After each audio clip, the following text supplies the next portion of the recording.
हाँ भाई, तो बताओ क्या ऑर्डर करूँ तुम्हारे लिए? कुछ भी नहीं, मैं टिफिन लेकर आई हूँ जैसे रोज लाती हूँ। और सुनो, तुम भी अपने लिए कुछ मत मंगवाओ, मैं तुम्हारे लिए खाना बनाकर लाई हूँ अपने हाथों से। अच्छा, अरे वाह वाह, लाओ फिर। और फिर सिया ने अपने बैग से एक बड़ा सा टिफिन बाहर निकाला और विशाल जल्दी से उसे खोलने लगा। सिया, ये क्या बनाया तुमने? ये पालक का सूप है और ये लौकी की सब्जी, बिल्कुल कम मसाले में बनी हुई। ये खीरे का रायता और इन सब के साथ खाने के लिए मल्टीग्रेन आटे की रोटियां। तो शुरू करें? हाँ करते हैं। लगता है हरा रंग तुम्हारा फेवरेट है। नहीं तो, पर ऐसा क्यों लगा तुम्हें? देखो ना, यहाँ सब कुछ हरा है, सूप, सब्जी, सलाद, और तो और ये रोटियां भी हरी बना कर लाई हो तुम, देखो।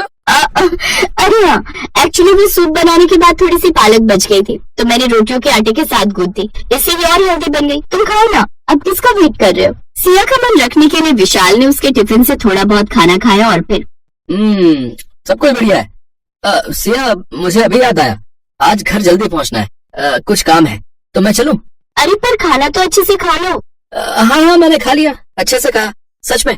अभी लेट हो रहा है, सॉरी। हाँ, कोई बात नहीं, तुम चलो, मैं तुमसे कल मिलती हूँ, बाय।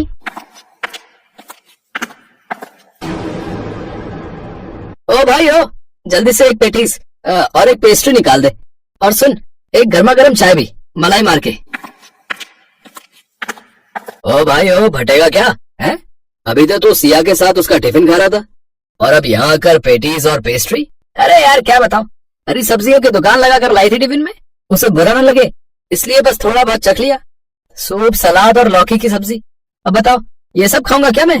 पर एक बात बता यार, जब अभी ये हाल है तो बाद में क्या करेगा तू? मतलब कि शादी के बाद तो तुझे यही सब खाना पड़ेगा ना। वैसे तू सिया को लेकर सीरियस तो है ना? हाँ एकदम यार, मैं प्यार करता हूँ उससे, और शादी भी उसी से करूंगा। और जहाँ तक खाने की बात है, तो मुझे अपनी मम्मी पर पूरा भरोसा है, वो उसे सब सिखा देंगी, एकदम बदल जाएगी वो। कॉलेज पूरा करते हुए विशाल को एक अच्छी कंपनी में नौकरी मिल गई, और फिर उसने अपने घर पर सिया के लिए बात की, और फिर कुछ ही महीनों बाद विशाल और सिया की शादी हो गई। और इसी के साथ कहानी में असली मोड़ अब आने वाला था। हाँ तो बहू, आज खाने पर मेरी कुछ सहेलियां आ रही हैं, तो मटर पनीर, दाल मखनी और कटहल की सब्जी बना लेना, साथ में बढ़िया छौंक वाला रायता, पूरियां और पापड़ तो तब के तभी बनाना, और पुलाव तो बनेगा ही, ठीक है?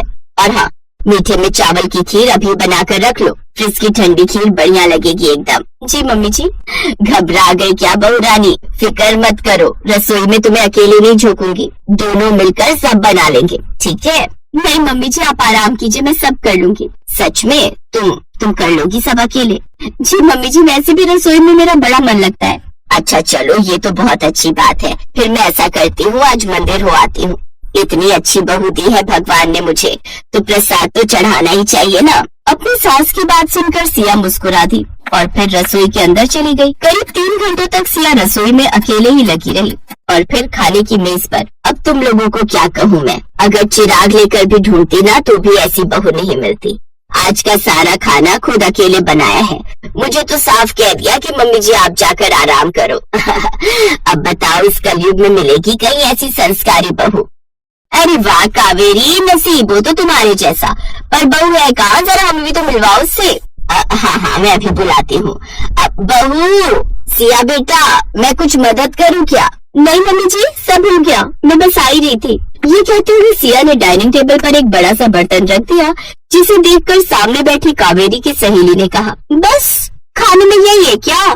नहीं आंटी जी, ये तो स्टार्टर है, मैंने पालक का गर्मा गर्म सूप बनाया आप सबके लिए। ये कहकर सिया ने सबके सामने पालक का सूप परोसा, जिसे देखकर उसकी सास कावेरी की भौहें तन गई, लेकिन बाकी मेहमानों को बड़े चाव से सूप पीता देख वो चुप रही। सूप तो बढ़िया है। हाँ, अब बाकी का खाना भी ले आओ, अब इस सूप से थोड़े पेट भरेगा सबका। जी मम्मी जी, बस अभी लेकर आई। सिया फौरन रसोई में गई और कुछ और बर्तन साथ लेकर लौटी।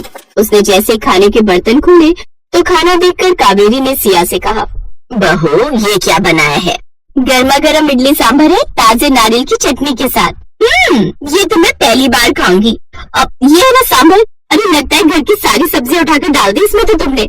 जी, और इसीलिए तो ये डिश इतनी हेल्दी है, लेस ऑयल बट न्यूट्रिशन से भरपूर, और इसके साथ हरी चटनी और ताजा सलाद भी है। सिया खाना परोसते हुए बहुत खुश थी, लेकिन सामने बैठी कावेरी का खून जल रहा था। सिया ने उसकी बताई एक भी डिश नहीं बनाई थी, लेकिन मेहमानों के सामने वो सिया से कुछ नहीं कह पा रही थी। फिर कुछ देर बाद, अब बहू जाओ, अब जाकर फ्रिज से सबके लिए खीर लेकर आ जाओ। जी मम्मी जी, बस अभी लाई। चलो शुक्र है कुछ तो बनाया है इसने ढंग का। सिया ने कुछ ही देर में सबके सामने खीर की कटोरियां लाकर रख दी, लेकिन उस खीर को देखते ही इस बार कावेरी के सब्र का बांध टूट गया। उसने गुस्से से सिया की ओर देखा और बोली, ये क्या किया बहू, खीर हरी कैसे हो गई? क्योंकि ये लौकी की खीर है मम्मी जी, और मैंने इसे नारियल के दूध में बनाया है, और उससे भी खास बात यह है कि मैंने इसमें चीनी की जगह ताजे खजूर पीस कर डाले हैं। बहू जरा 1 मिनट रसोई में चलो, अब कुछ काम है तुमसे। ये कहकर कावेरी रसोई की तरफ बढ़ गई और उसके पीछे पीछे सिया भी। और फिर रसोई में, ये क्या किया बहू, मेहमानों के सामने नाक कटा कर रख दी हमारी। ये जो तुमने बनाया है ये कोई खाना है? अरे अगर तुमसे नहीं हो रहा था तो मुझे कह देती, मैं सब कर लेती ना, या फिर बाहर से मंगवा लेते खाना। अब बताओ, वैसे ही इन औरतों की 4 गज लंबी जुबान है, और इस सब के बाद तो ये सब की सब सुना सुना कर जान ही ले लेंगी मेरी। कावेरी सिया को सुनाई जा रही थी और सिया चुपचाप सिर झुकाए सब सुन रही थी। तभी डाइनिंग हॉल से आवाज आई, कावेरी अब आ भी जाओ भाई। हाँ बस आ गई। कावेरी ने गुस्से से सिया को घूरा और फिर पैर पटकते हुए रसोई से बाहर चली आई। अब आज के लिए सॉरी, वो क्या है ना, बहू को आइडिया नहीं है कुछ रसोई का, और मेहमानदारी का सुनकर शायद घबरा गई बेचारी। लेकिन अगली बार क्या बोल रही हो कावेरी? अरे तुम्हारी बहू तो लाखों नहीं बल्कि करोड़ों में एक है। कसम से यहाँ आने से पहले मैं इतना घबरा रही थी कि आज फिर हैवी खाना हो जाएगा और मेरा शुगर लेवल फिर से बढ़ जाएगा। लेकिन सच में तुम्हारी बहू ने स्वाद और सेहत से भरा ऐसा खाना खिलाया कि मजा ही आ गया। बिल्कुल सही कहा। तुम सिया को कहना कि टाइम निकाल कर जरा मेरी बहू को भी कुछ सिखा दे। कावेरी, ओ कावेरी, कहाँ खो गई? क्या? हाँ, सच में तुम लोगों को आज का खाना इतना पसंद आया क्या? अरे पसंद नहीं, बहुत पसंद आया। सच कावेरी, भाग खुल गए तुम्हारी सिया जैसी गुरी बहू पाकर। चलो अब हम चलते हैं, बाय। अपनी सहेलियों की बातें सुनकर कावेरी हैरान रह गई। इसके बाद से रसोई की पूरी जिम्मेदारी कावेरी ने सिया को सौंप दी, और इस तरह सिया ने अपने पक्के इरादे से न सिर्फ अपने ससुराल वालों की सोच को बदला, बल्कि अपने ससुराल की तेल मसाले से भरी अनहेल्दी रसोई को हरी भरी सब्जियों वाली हेल्दी रसोई में बदल दिया।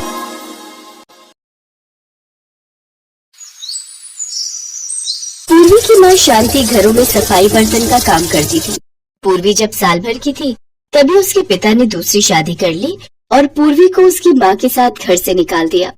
उसके बाद से शांति ही खुद से मेहनत करके अपनी बेटी पूर्वी को पाल पोस रही थी। थोड़े बहुत पैसे जोड़कर शांति ने पास के एक स्कूल में पूर्वी का दाखिला करवा दिया। भाभी जी, कोई पुराना स्कूल का बस्ता और रोटी का डिब्बा रखा हो तो आप मुझे दे देना। वो मैंने पूर्वी का दाखिला स्कूल में करवा दिया है, कल से वो स्कूल जाएगी। हाँ, दीक्षा का एक बैग रखा है, वो लेती जाना। रोटी का डिब्बा, वो जो लंच बॉक्स है ना लाल वाला, वो ले ले। ठीक है भाभी जी, बहुत बहुत शुक्रिया। शांति जहाँ काम करती थी वहाँ से उसने बस्ता और रोटी का टिफिन ले लिया।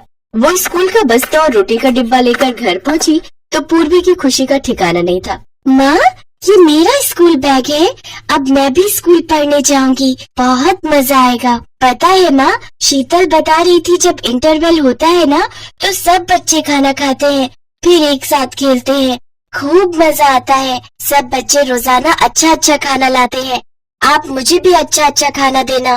पूर्वी के चेहरे पर खुशी देखकर शांति बहुत खुश थी, पर वो जानती थी कि वो अच्छा अच्छा खाना अपनी बेटी को नहीं दे सकती। वो तो जो रूखा सूखा बनाती है वही उसके टिफिन बॉक्स में दे सकती है।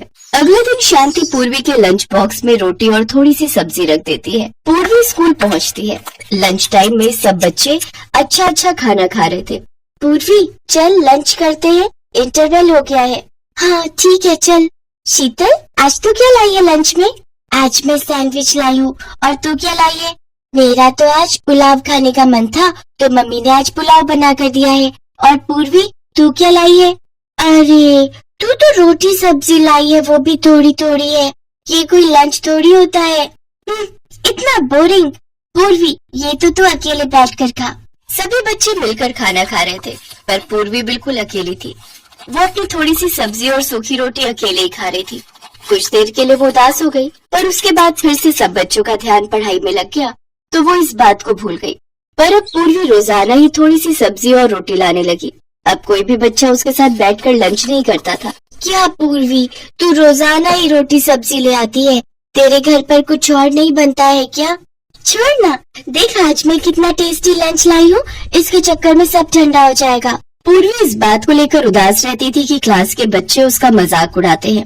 सब बच्चे मेरा मजाक उड़ाते हैं, बच्चे तरह तरह के लंच लाते हैं और मैं हमेशा रोटी सब्जी लेकर जाती हूँ, पर मैं जानती हूँ माँ के पास इतने पैसे नहीं है कि वो मुझे रोजाना तरह तरह के लंच दे सके। कोई बात नहीं, मैं वही रोटी सब्जी ही ले जाऊंगी। मैं माँ को परेशान नहीं कर सकती, वो पहले ही इतना काम करके थक जाती हैं। बड़ी मुश्किल से माँ पैसे कमाती है। अगर मैंने उन्हें कहा कि मुझे रोटी सब्जी की जगह कुछ और दो तो वो मेरी वजह से परेशान हो जाएंगी। नहीं नहीं, मैं उन्हें तंग नहीं करूंगी। कुछ दिनों बाद सब बच्चे एक पिकनिक पर चिड़ियाघर घूमने जा रहे थे। पूर्वी भी बहुत खुश थी कि वो पिकनिक पर जा रही है। माँ, तुम्हें पता है हम सब बच्चे प्रिया मैम के साथ चिड़ियाघर घूमने जा रहे हैं। ये तो बहुत अच्छी बात है, पर बेटा ध्यान रखना, अपनी टीचर को बिल्कुल भी तंग मत करना, उनकी हर बात मानना। ठीक है माँ, मैं टीचर जी की हर बात मानूंगी, उन्हें कहे बिना कहीं भी नहीं जाऊंगी। अगले दिन पूर्वी अपने स्कूल के बच्चों के साथ चिड़ियाघर देखने के लिए जाती है। चिड़ियाघर शहर से बाहर था। सबने चिड़ियाघर देखा और वापसी लौटने लगे। तभी रास्ते में स्कूल की बस खराब हो गई। स्कूल की एक और बस आगे निकल गई थी। ड्राइवर मैकेनिक को लेने के लिए चला गया। उसे लौटने में काफी वक्त लग रहा था। बस में बैठे सभी बच्चों को भूख लगी और वो अपना अपना लाया हुआ लंच खाने लगे। पूर्वी ने अपना टिफिन खोला तो उसमें रोटी और सब्जी थी। पूर्वी जैसे ही अपनी रोटी सब्जी खाने लगी तभी उसने देखा कि उसकी टीचर के पास लंच है ही नहीं, वो ऐसे ही बैठी हुई है। मैम जी, आप लंच नहीं खा रहे? नहीं बेटा, बच्चों को बस में बिठाने के चक्कर में मेरा लंच वाला थैला मैं चिड़ियाघर में ही भूल आई। अब तो हम बहुत आगे निकल आए हैं और बस भी खराब हो गई है, इस वजह से मैं वापस जाकर ला भी नहीं सकती थी। कोई बात नहीं, तुम खाओ, जब हम स्कूल पहुंच जाएंगे तब मैं कुछ खा लूंगी। बच्चों, सब अपना अपना लंच करो।